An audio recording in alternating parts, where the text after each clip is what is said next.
Turning now to a live look over Washington, the Senate now one step closer to passing the nation's most significant gun safety legislation in decades. Their compromise bill cleared an initial procedural vote Tuesday after weeks of negotiations between a bipartisan group of senators. ABC's Justin Finch has more.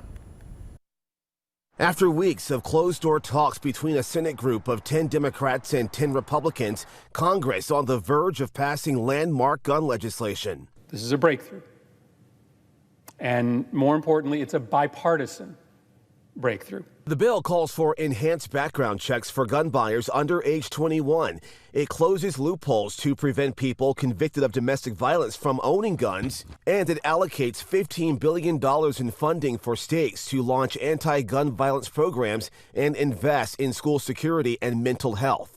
Not included a red flag law, a provision which would remove firearms from those deemed a danger. Nor would it raise the buying age for assault-style weapons to 21, a provision Democrats and the president wanted. Senate Minority Leader Mitch McConnell vowing to support the bill, saying, "For years, the far left falsely claimed that Congress could only address the terrible issue of mass murders by trampling on law-abiding Americans' constitutional rights.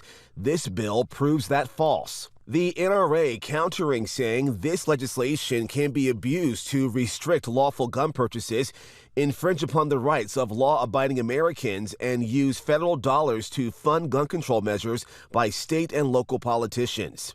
Texas Senator John Cornyn says the bill was born from calls for action following deadly mass shootings at a Buffalo, New York grocery store and a Uvalde, Texas elementary school last month. I've received tens of thousands of calls and letters and emails with a singular message: do something.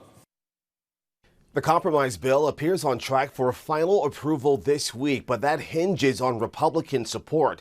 The other questions, the cost of this bill and just how it will be funded. Justin Finch, ABC News, Washington.